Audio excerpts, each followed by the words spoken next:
आप उम्मीद करता हूँ खैरियत से होंगे।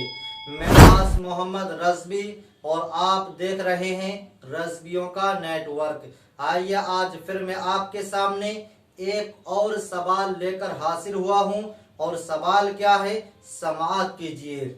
एक गांव में दो मस्जिदें हों तो जुमा किस में अदा करें?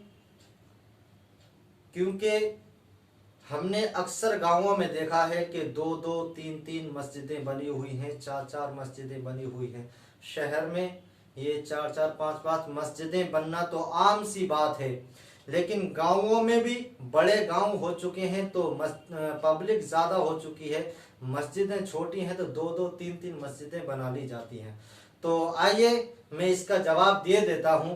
और जवाब ये है कि देहात में पहले तो ये समाअत कर लीजिए कि नमाज जुमा और नमाज ईदैन देहात में होती हैं या नहीं। तो आइए जवाब ये है कि देहात में जुमा और ईदैन की नमाज जायज़ नहीं, मगर हुक्म शरअ ये है कि जहाँ कायम वहाँ मना ना की जाए, मना ना किया जाए, और जहाँ कायम ना हो वहाँ कायम ना किया जाए।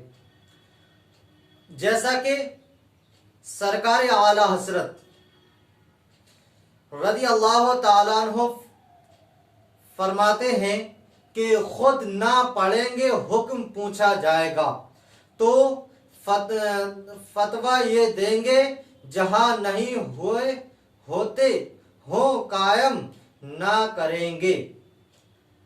सरकार आला हजरत फरमाते हैं कि खुद ना पढ़ेंगे हुक्म पूछा जाएगा, तो फतवा ये देंगे जहां नहीं होते कायम ना करेंगे। वहीं अगर अवाम पढ़ती हो तो खुलासा मना ना करेंगे। फतावा रज़विया जिल्द नंबर 8 सफ़ा नंबर 439। खुलासा कलाम यह है कि जहां पहले से कायम है यानी पुरानी मस्जिद में, तो पुरानी मस्जिद में ही नमाज जुमा अदा की जाए, नई मस्जिद में कायम ना करें।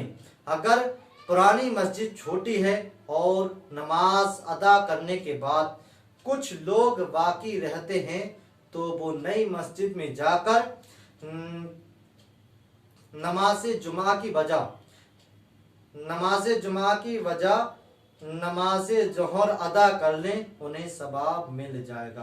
क्योंकि मैंने आपको बताया पहले कि देहात में जुमा और ईदैन की नमाज जायज़ नहीं है, लेकिन हाँ इस पर भी मसला है।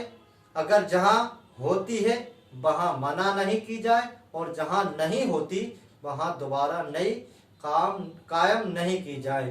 तो उम्मीद करता हूँ आप इस मसले को अच्छी तरीके से समझ गए होंगे, और अगर समझ गए हैं और नहीं समझ में आया है तो कमेंट बॉक्स करके मुझे कमेंट ज़रूर करके बताएं आप समझे हैं या नहीं समझे हैं। अगर नहीं समझे हैं तो मैं दोबारा इस मसले पे रोशनी डालने की कोशिश करूँगा।